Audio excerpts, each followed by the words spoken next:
Good morning. You're watching DD News and I'm Preeti presenting Breakfast Show this morning. In the next 1 hour, we'll get to the count of everything that's been making it to the headlines. First, the top stories. We're tracking this up. India formally gets the first Rafale fighter jet, state-of-the-art medium multi-role combat aircraft handed over to Defence Minister Rajnath Singh at a function in France. Rajnath Singh also undertakes sortie on board Rafale.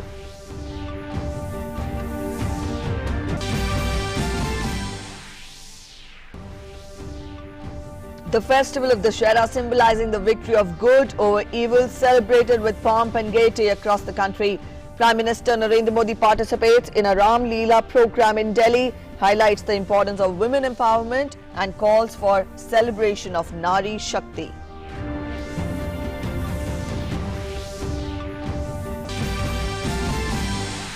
Union Information and Broadcasting Minister Prakash Javadekar terms the attempts to question Modi government on sedition case against intellectuals as absolute falsehood spread by vested interests.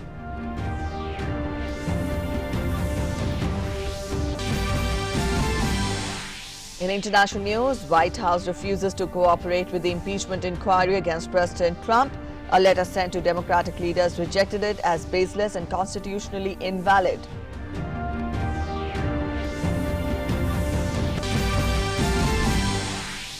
Nobel Prize in Physics awarded one half to James Peebles for theoretical discoveries in physical cosmology, and the other half jointly to Michael Mayer and Didier Queloz of discovery of exoplanet orbiting a solar-type star. They have helped our understanding of the Earth in the cosmos. In sports, in boxing, 6-time champion MC Maricom advances to the quarterfinals of the World Women's Championships in 51 kg category in Russia. Maricom triumphed 5-0 against Thailand's Jutamaz Jutpong. Manjurani enters the quarterfinals in the 48 kg category after a comprehensive victory.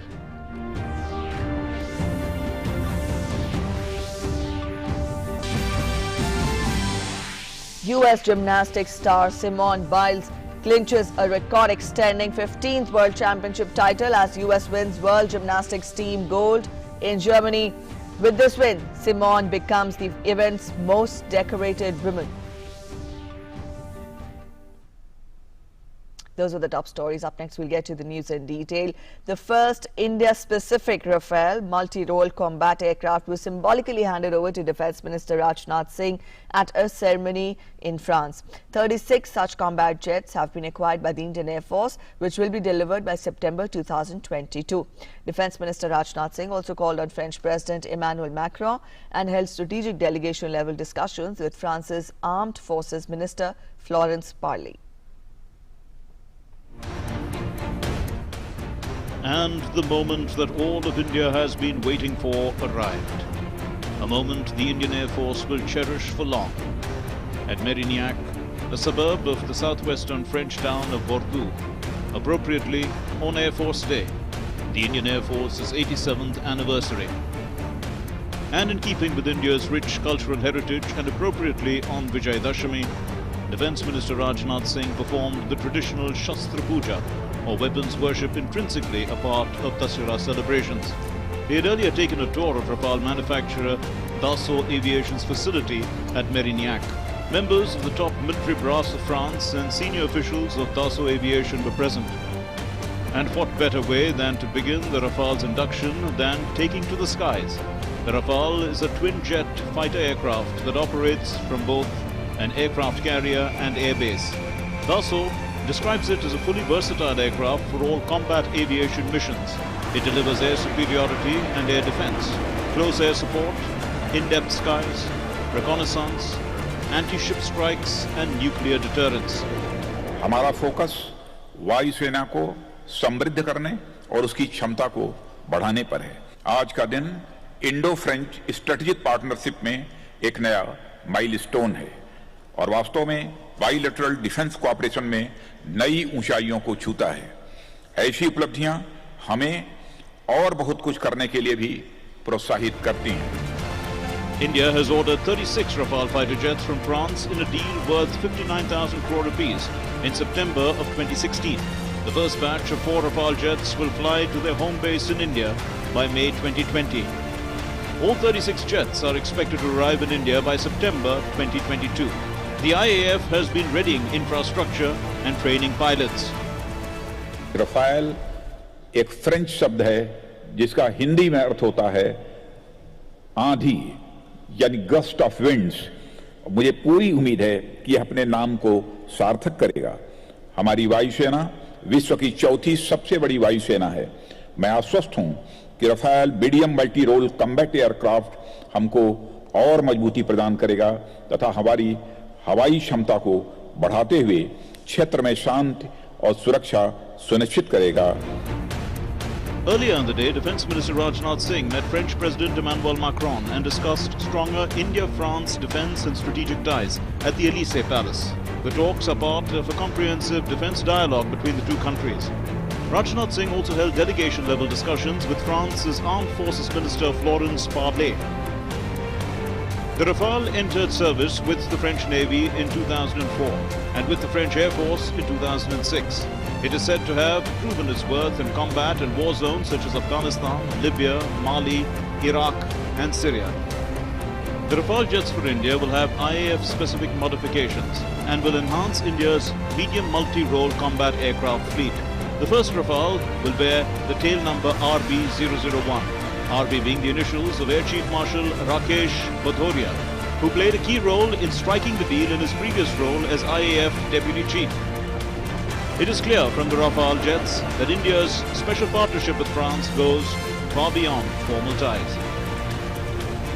मैं credit देना चाहता हूं तो अपने prime minister Shri Narendra Modi को देना चाहता हूं कि उनके एक डिसाइसिवनेस के कारण ही यह फैसला हो पाया और हमारे एयरफोर्स की ये कम्बैट कैपेबिलिटी में यह इजाफा हुआ है।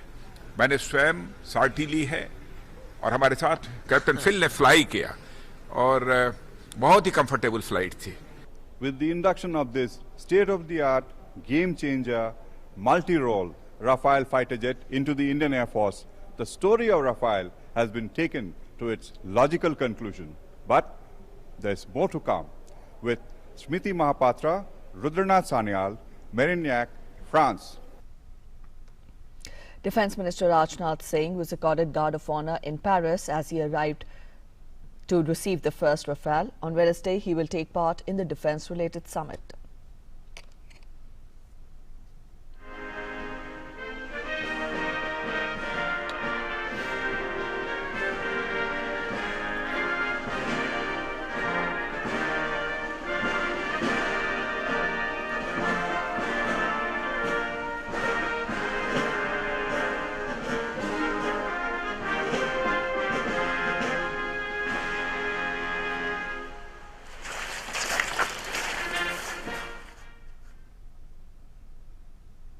Air Chief Marshal R.K.S. Bhadoria, in his Air Force Day message, said that Balakot airstrikes reflect a major shift in the government's way of handling terror attacks and shows its resolve to punish the perpetrators of terrorism.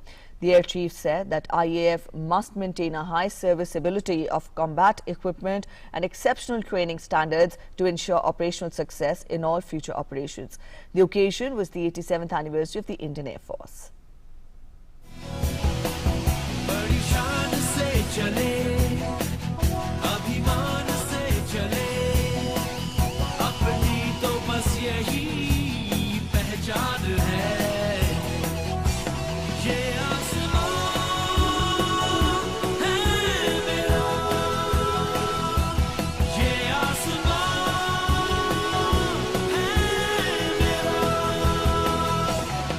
Sukhois, Mirages, Tejas and Jaguars presented a scintillating flypast over the Hindon Air Base on the 87th Air Force Day. Air Force officers who participated in the Balakot airstrike flew 3 Mirages and 2 Sukhois in Avenger formation. Wing Commander Abhinandan Varthaman also participated in the celebrations by leading the flypast in a MiG-21 Bison. Air Force Chief Air Chief Marshal Bhadoria in his speech mentioned the counter-terrorist airstrikes on Balakot terrorist camp on 26th of February this year. We acknowledge the contributions of all personnel of the commands involved, stations and units who silently and professionally contributed to the success of airstrikes on the terrorist camps at Balakot earlier this year. Apart from this, IAF achieved a number of milestones in the year gone by. The successful conduct of exercise Nari Shakti at the Pokhran range demonstrated our niche air power, the firing capability, and maintenance requirements for the Indian Army, paramilitary forces, and Central Armed Police Forces have been fully achieved during the last year. 51 Squadron, to which Wing Commander Abhinandan Varthaman belongs and whose MiG-21 Bison shot down the enemy F-16 on 27th February, was awarded the unit citation by the Air Force Chief. 9 Squadron, whose Mirage 2000s bombed the Jaish camp in Balakot, and Squadron leader Minty Agarwal's 601 signal unit were also awarded for their role in foiling Pakistan's airstrike attempt on 27th February this year. The IAF is fully committed towards indigenous development of high technology hardware in consonance with Make in India. It's a matter of pride that we have already inducted and operationalized a substantial number of indigenous systems as part of our modernization plan. The Integrated Air Command and Control System is one such system, fully indigenous, and has provided us one of the most advanced, secured, and networked air defense environment and capability. In radars, we have the Rohini radar, and in future we'll have the Arudra and Mountain radars getting inducted. In weapons, we have already successfully tested the Astra air-to-air beyond visual range missiles, laser-guided bombs and precision weapons, and other electronic equipment. We have started building the LCA fleet. We already have a squadron operational, and 5 more will be inducted in the near future. Earlier, the air display started with flag-bearing skydivers of the Akash Ganga team dropping out of an AN-32 aircraft in their colourful canopies. Next came the Chinook heavy-lift twin-rotor transport helicopter and the Apache attack helicopters being showcased for the first time. Both these helicopters were acquired from the US and inducted into the Air Force in the last few months. At the Hindon Air Base, this is Nandita Dagar for DD News. And Prime Minister Narendra Modi attended the Dussehra celebrations in Delhi's Dwarka. He greeted fellow countrymen on the auspicious occasion of Dussehra. He said that he sought inspiration from Lord Ram and Lord Krishna. He highlighted the importance of women empowerment and celebration of Nari Shakti.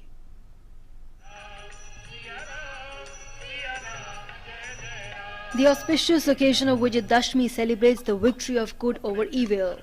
The festival of Dussehra, celebrated on Tuesday, marks the end of the Navratri festival. This is the day when Lord Ram killed Demon King Ravan after a long battle. Prime Minister Modi on Tuesday attended the Dussehra celebrations at Delhi's Dwarka and witnessed the Ram Leela ahead of ritualistic burning of Demon King Ravan's effigy. Prime Minister Modi was welcomed by the organizers by presenting him a copy of Holy Book Ramcharitmanas and a set of bow and arrow. He then performed the Aarti of Lord Ram, Lakshman and Sita. Prime Minister said, if we want to understand the power of collective spirit, we must seek inspiration from Bhagwan Shri Krishna and Bhagwan Shri Ram. जो गर्व के साथ बदलाव को स्वीकार करते हैं, हम चुनौतियों के साथ चुनौती देने वाले भी हैं और आवश्यकता के अनुसार अपने आप को बदलने वाले भी लोग हैं। समय रहते परिवर्तन लाना, और इसी का कारण है जब कोई कहता है कि हस्ती मिटती नहीं हमारी, क्यों नहीं मिटती, उसका कारण यही है। Describing India as a land of Shakti sadhana, the Prime Minister said, in the last 9 days we worshipped Ma. Taking that spirit ahead, let us always work towards furthering empowerment as well as dignity of women. हमारे गांव में, हमारे मोहल्ले में, हमारे ward में, हमारे शहर में इस Diwali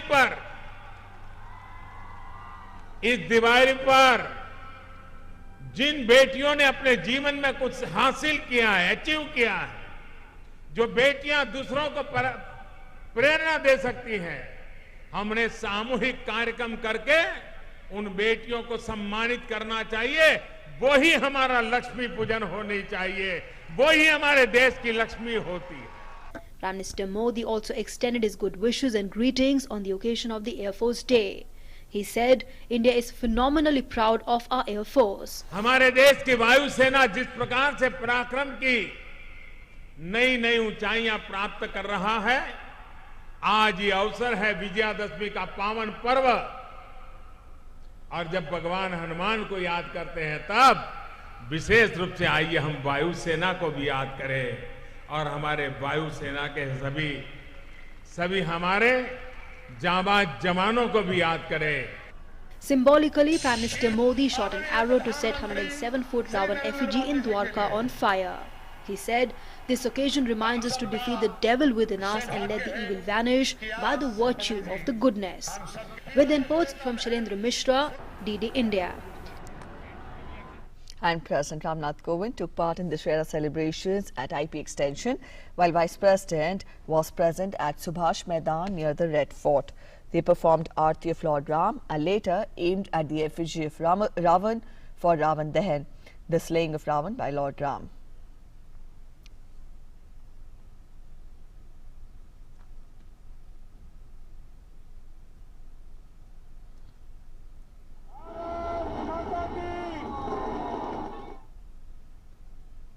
RSS Chief Mohan Bhagwat touched upon a range of issues in his address on the 94th Foundation Day of the RSS. Speaking at RSS headquarters in Nagpur, he acknowledged that the government's decision on Article 370 demonstrated its political will. He termed the use of word lynchings to describe incidents of social violence in India as a conspiracy to defame India. RSS Sarsanchalak Mohan Bhagwat hailed Prime Minister Narendra Modi and Home Minister Amit Shah for revoking of Article 370.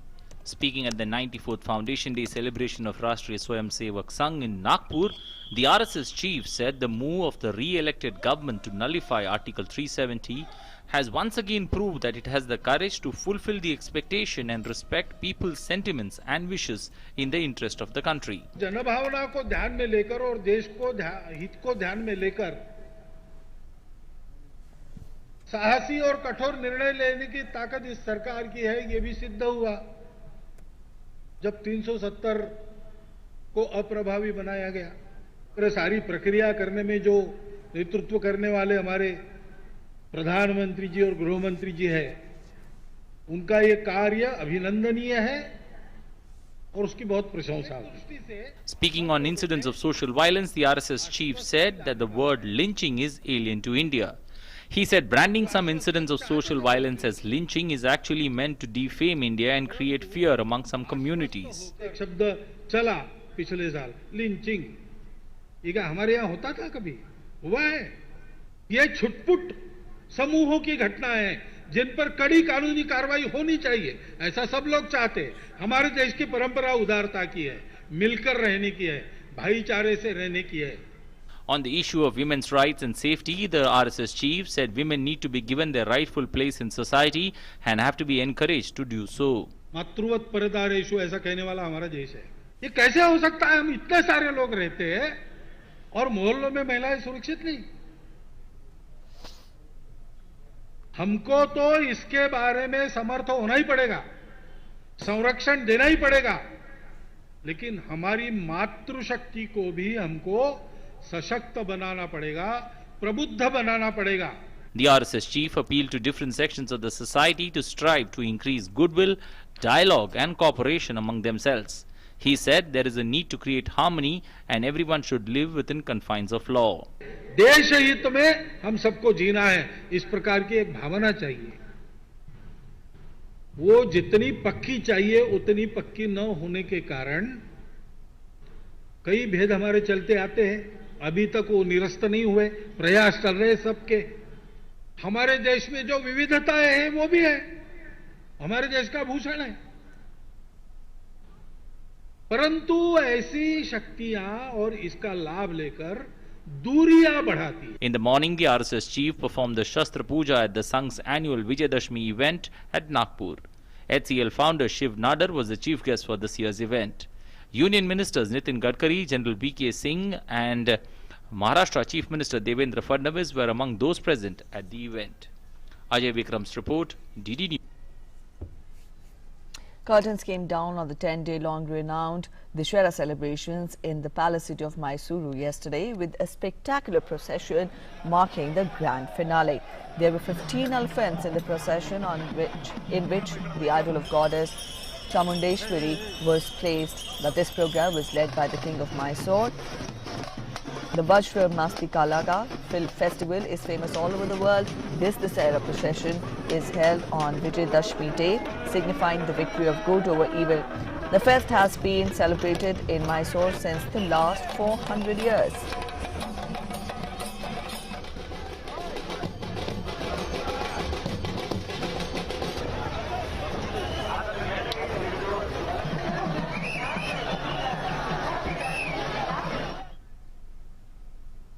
The festival of Dussehra was also celebrated across Punjab, Haryana and Chandigarh with great energy. Huge effigies of Demon King Ravan went up in flames, marking the triumph of good over evil. In Chandigarh, the main attraction was a 221 feet tall Ravan effigy, with organizers claiming to have used eco-friendly firecrackers.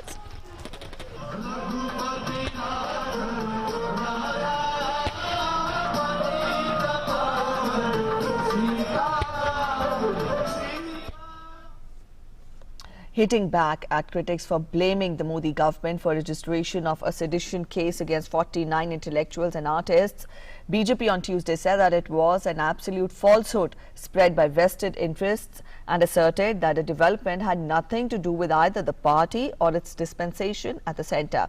Information and Broadcasting Minister Prakash Javadekar, talking to a news agency, said this. I quote him, blaming Modi government for sedition case against artists is absolute falsehood. FIR filed after Bihar court's order on a petition. Government has not filed FIR. This has nothing to do with the BJP and the government. This is a canard which is always spread to defame the Modi government, trying to give impression that there is a choking of freedom of expression. Absolute falsehood spread by vested interests and Tukre gang. Now this whole gang has network world over, but people know who stands for what. And acting as a game changer in addressing the special needs of senior citizens, a daycare cum recreation centre for senior citizens has been inaugurated in Leh. The first government-sponsored and operated daycare cum recreation centre for senior citizens was inaugurated by Supreme Court Judge Justice S. Abdul Nazir in presence of Honourable Chief Justice of Jammu and Kashmir, Geeta Mittal in Leh. The daycare centre, co-sponsored by government and the District Legal Service Authority, will provide a raft of medical facilities, including geriatric care, health consultations and checkups, physiotherapy, as well as legal service the senior citizens would require on various legal issues. The premise would also be equipped with computer learning and a library, and the aged citizens can entertain themselves with indoor games and recreational activities. It will be a one-stop shop for entertainment, medical services and legal aid for the aged people of the Ladakh region. आप सबके लिए एक सुविधा create की गई है और सोच के कि और क्या ज़रूरतें हो सकती है. अब आपके लिए डॉक्टर है यहाँ पे, सभी को ज़रूरत है आज की तारीख में. ये हमने कमिटेड, डेडिकेटेड, स्पेशल जगह एक व्यवस्था क्रिएट की है जहाँ पे आप करें. In international news, the White House has officially refused to cooperate with the impeachment inquiry against President Trump. A letter sent to Democratic leaders rejected it as baseless and constitutionally invalid. 3 Democratic-led House committees are investigating Trump. The inquiry is trying to find out if President held back aid to Ukraine to push it to investigate Joe Biden, who is running for the Democratic presidential nomination. The letter came shortly after Trump administration on Tuesday abruptly blocked a key witness in the Ukraine scandal from appearing before a congressional impeachment inquiry. And this year's Nobel Prize in Physics has been jointly awarded to 3 scientists for their contribution to the understanding of the evolution of the universe. The prize was awarded with 1/2 to James Peebles for theoretical discoveries in physical cosmology and the other half jointly to Michael Mayer and Didier Queloz for the discovery of an exoplanet orbiting a solar-type star. And Turkey has boosted its military positions on the border with Syria after finalizing preparations for a military push into northeast Syria. Convoys of trucks with armored personnel carriers, tanks, concrete blocks, bulldozers and diggers were seen heading to the Turkish border town of Akakale yesterday. Turkey advances in northeast Syria after United States withdrew troops from Turkey-Syria frontier in an abrupt policy shift. Meanwhile, President Trump defended his move, saying the Kurds had not been abandoned and termed them as special. Meanwhile, large crowds of protesters gathered in the northern Syrian town of Tal Abyad to demonstrate against Turkey's planned offensive. European Parliament President has said that no progress has been made towards a Brexit deal during a meeting with British Prime Minister Boris Johnson. The President also urged Britain to come back with serious proposals for an agreement. He added that Johnson reiterated his stance in their talks that he would not ask the European Union to extend the date of Brexit beyond October 31st. Meanwhile, United Kingdom Parliament was suspended or prorogued yesterday for a short period to launch its new legislative agenda. Prime Minister Boris Johnson's previous suspension of Parliament was ruled as unlawful after critics argued that it was being used to prevent lawmakers from scrutinizing his Brexit plans, forcing Parliament to reconvene amid angry scenes. That suspension had been due to last 5 weeks, but with Parliament needing to be prorogued before any new legislative launch known as a Queen's Speech, the government requested a much shorter suspension, which is expected to last until October 14th, that is Monday. Ireland has stressed that a no-deal Brexit is its central assumption. Irish Finance Minister said this in Parliament yesterday while presenting his budget for 2020. He also said that in the event of a no-deal Brexit, the government would intervene to support jobs and the economy. He added that the government will run a budget deficit of 0.6% of the gross domestic product next year if Britain crashes out of the European Union without a deal.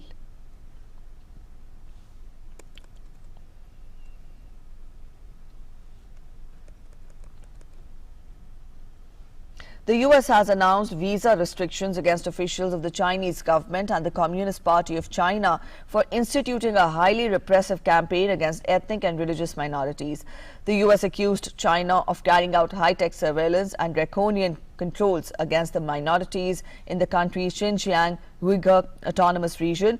US Secretary of State Mike Pompeo, in a series of tweets, said that the Chinese government has instituted a highly repressive campaign against Uyghurs, ethnic Kazakhs, Kyrgyz and other members of the Muslim community minority groups in the region.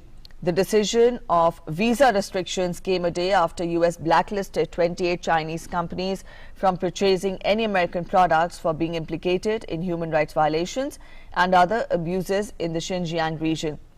Noting that the US will continue to review its authorities to respond to these abuses, Pompeo called on China to immediately end its campaign of repression in Xinjiang and release all those arbitrarily detained. The US's decision on visa and the companies of China comes as the two nations will hold the next round of trade negotiations on 10th of October. Ecuador's government sought foreign mediation via the United Nations after almost a week of anti-austerity protests have forced the government to move from the capital and brought hundreds of arrests. Indigenous groups and others have been barricading roads with burning tires, rocks and branches, while police have deployed armored vehicles, water cannons and tear gas in response. Protests erupted last Thursday when the government cut fuel subsidies as part of a package of economic reforms in keeping view of the $4.2 billion IMF loan. Facing the biggest challenge to his 2.5-year-old rule, President Lenin Moreno declared a state of emergency and relocated government operations to the coastal cities where there has been less trouble. 3 European countries, Britain, France and Germany, have called a Security Council meeting to discuss North Korea's missile test. Now, these countries said that the test is a serious violation of the United Nations. On the other hand, North Korea has warned that it will not be silent if the issue of its protective measures is raised in the Security Council. The warning comes 2 days after North Korea cancelled nuclear talks with the US in Sweden. The UN has imposed 3 levels of economic sanctions on North Korea. The most stringent of these was imposed in 2017 after its nuclear and missile tests. North Korea has conducted 6 nuclear tests since 2006. Up next, it's time to get you news from the world of business. My co-anchor Arun is joining us with Business World.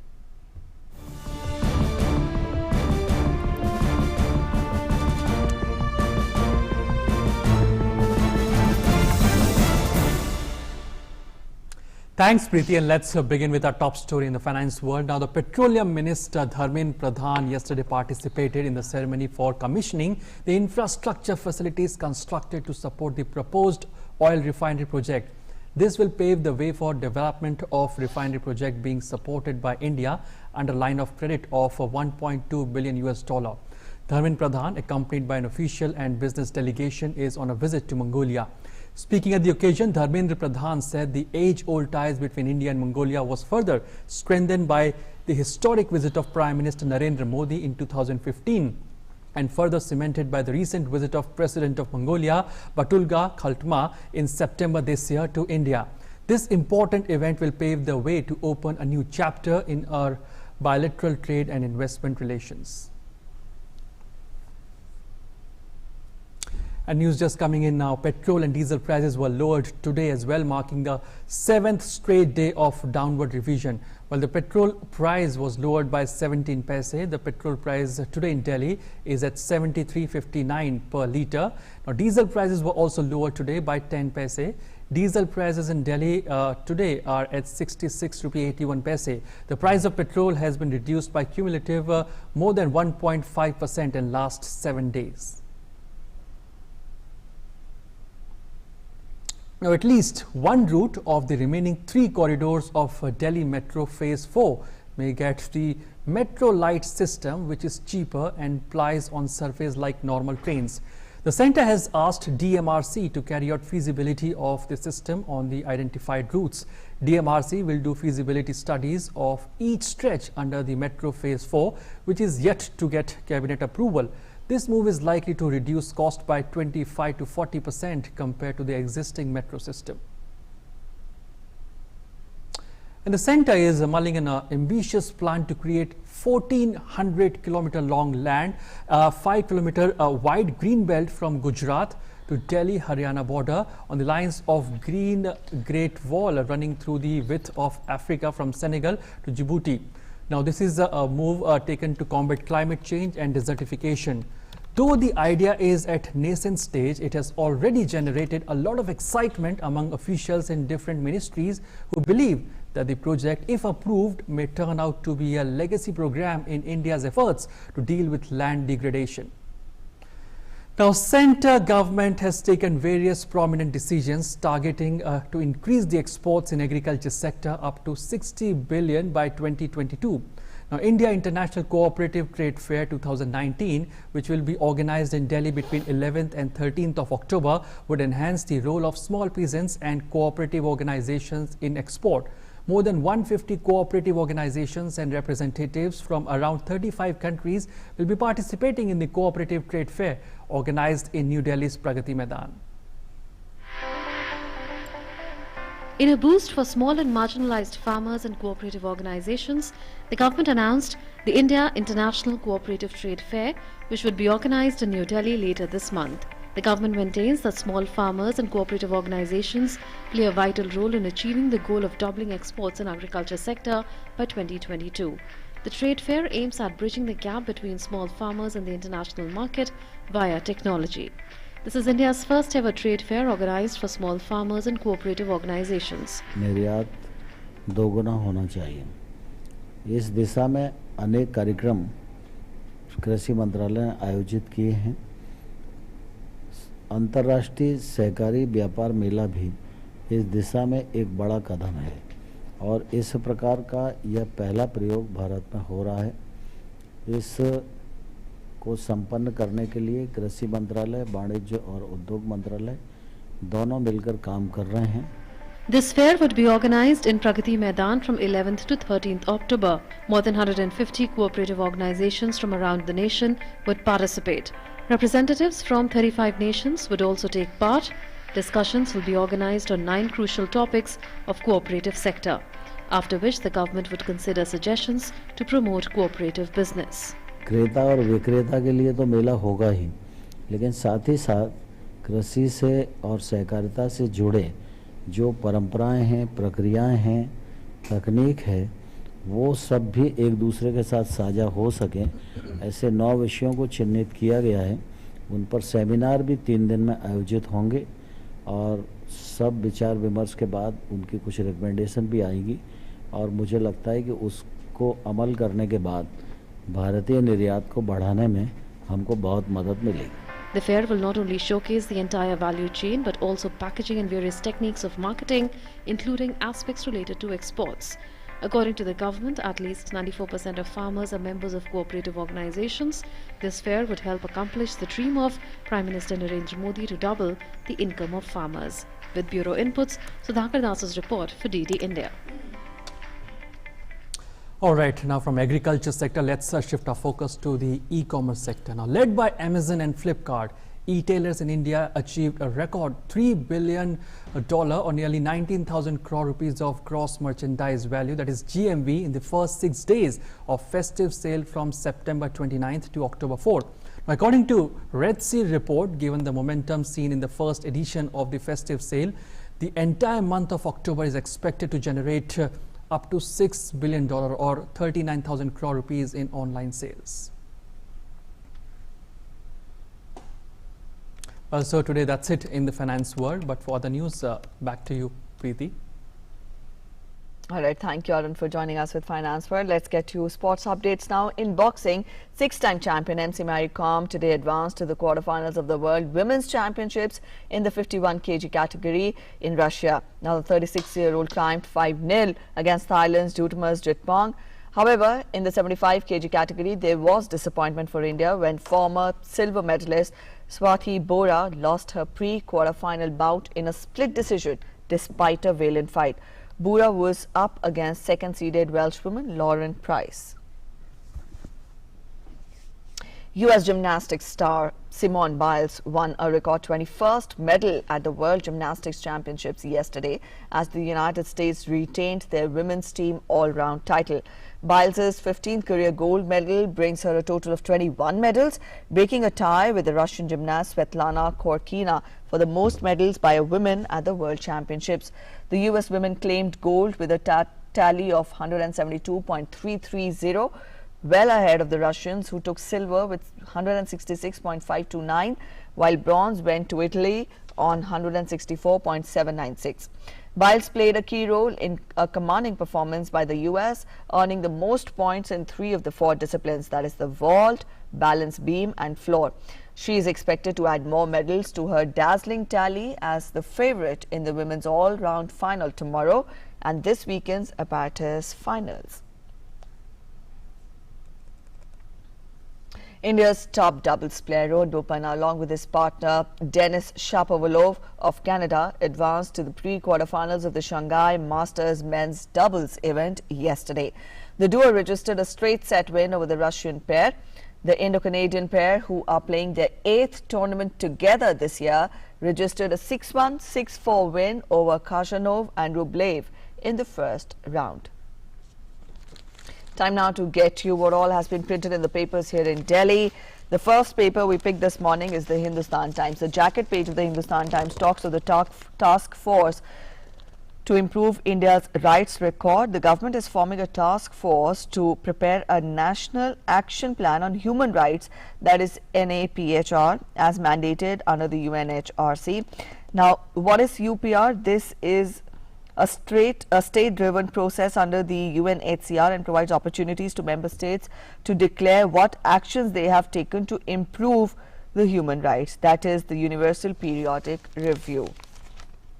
With that, the next paper we pick up is the Times of India. The Times of India, the inner pages talk of how Ravan has gone, but green message is here to stay. A very interesting piece of news there talks of how Dussehra was celebrated across the country in eco-friendly ways. The 9-day-long festivities marked the end of toxic residues in the city, courtesy eco-friendly alternatives used by several Ramlila organizations. The paper has listed some of the measures. It talks of audio systems mimicking the sound of crackers to completely give the crackers a miss. Some used scarcely wearable green crackers, and others also used balloons and electrical systems to get the noise of crackers. And this was an attempt at increasing the awareness put forth by the agencies about pollution and plastic waste. This has been put forth by Times of India. The next page, the next paper we pick up is the Hindustan Times. The inner pages of Hindustan Times talks of how smaller cities take the lead in drive against plastic waste. Policies and partnerships with citizens help smaller cities fare better than the metros. It carries the case studies of 4 cities: Indore in Madhya Pradesh, Gangtok in Sikkim, Ambikapur in Chhattisgarh, and Ernakulam and Alapur in Kerala, and talks of how the partnerships with citizens has helped them fare better than the metros there. With that, I'll pick up the Hindu. The important story put forth by the first page, the front page of Hindu says India-China relations are of global significance, says the Chinese envoy. Upcoming high-level exchanges will benefit. Remember, the Chinese president is expected on 11th and 12th of October for informal summit with India, and the relations between India and China will benefit from the upcoming high-level exchanges, said the Chinese ambassador to India in an interview. With that, we'll wind up the segment of the Delhi papers. Up next, we'll tell you what makes this day, 9th October, special in history. On this day in 1949, the Territorial Army was formally inaugurated by the first Indian Governor-General C. Rajagopalachari. After independence, Territorial Army Act was passed in 1948. On the same day in 1967, Marxist revolutionary Ernesto Che Guevara was executed during a battle between army troops and guerrillas in the Bolivian jungle.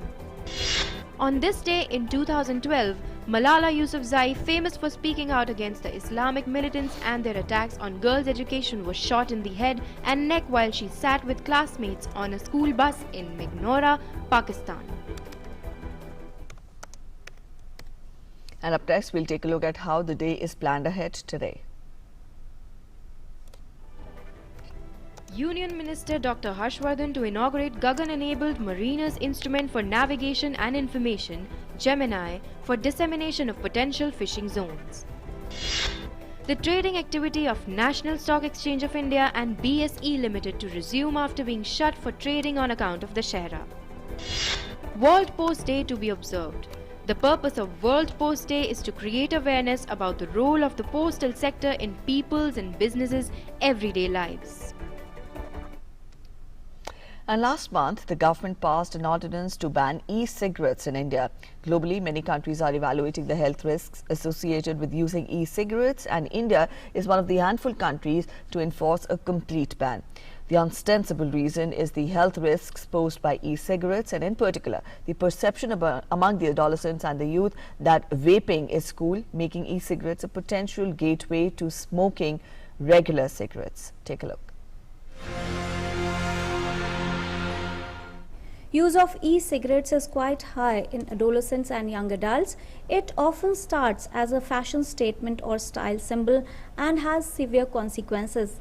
Recently, the e-cigarettes have been banned. To talk about this, we have with us Health Secretary Preeti Sudanji. What is the vision behind the ban of e-cigarettes? So, e-cigarettes is relatively a new product which has come in the market and being marketed as a tobacco cessation tool, which actually is not really approved, and there is no verifiable studies to prove that. But on the contrary, the harm that it is causing, those stories are coming out, those research findings are coming out, and our ICMR, which is the apex research body, it has produced a white paper and recommended that e-cigarettes should be banned. So e-cigarettes have nicotine, and the flavored e-cigarettes also have cancer causing elements in them. And we have found that in US, because they were being marketed aggressively in US, that in 1 year alone 77% increase of students of middle and high school who took to e-cigarettes. So we don't want our children to fall prey to this, and that's why I think this ban is very, very important and very timely. What message would you like to give to our young people? Our youth need to join our Fit India, Eat Right movement and actually remain healthy.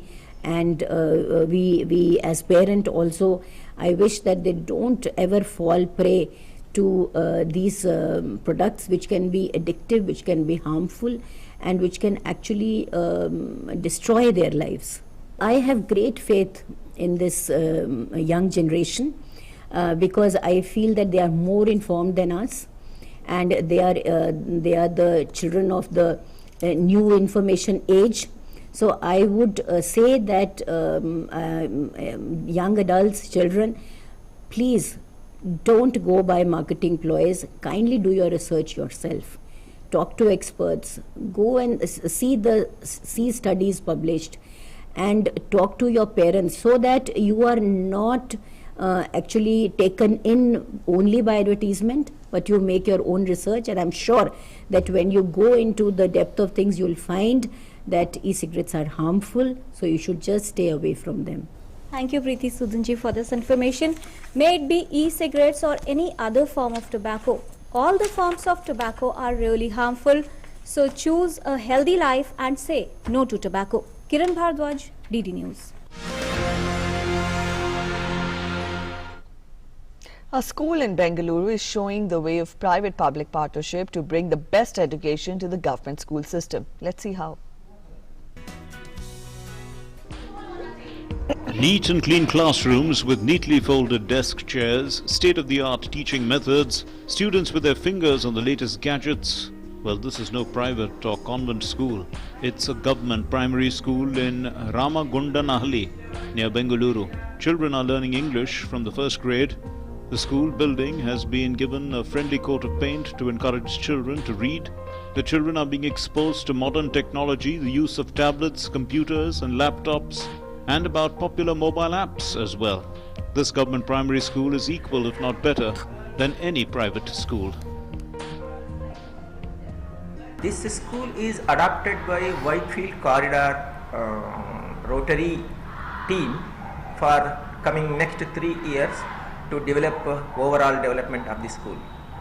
And they also adopted one more company, one more NGO, we called it as Inventure Academy. Both are doing to overall development of the school. The school teachers have been trained to utilize a new education system with updated information. Rotary Bengaluru, Inventure School and an IT company have put their forces together to facilitate this kind of education. It is a new world, a changed style of teaching, even the teaching of English, and it benefits not only the children but the teachers as well. इस school को अब कई संस्थाएं मदद करने के लिए आगे आ रही हैं और ये एक बहुत बड़ा कदम है। हम खुश हैं कि हम नई तकनीक का इस्तेमाल करके पढ़ाई कर रहे हैं। हमारे लिए ये एक अच्छा अनुभव है। If government and concerned citizens work together, then qualitative changes can be brought about in education. This government primary school in Ramagundanahali, Bengaluru, is a living example of this. With Nasir, Pallavi Chinya's report for Good News India, Bengaluru.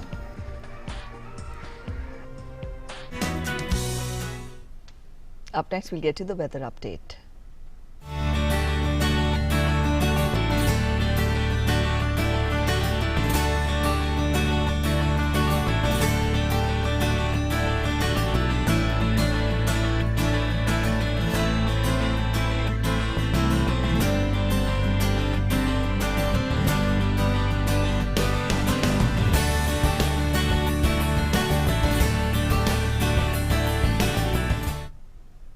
Up next, we'll get to the watch out. Time now to end the show, but before that, we leave you with glimpses of women of different ages playing Veena at Meenakshi Amman Temple in Madurai on the occasion of Vijayadashmi. Take a look. Have a good day ahead. Bye-bye.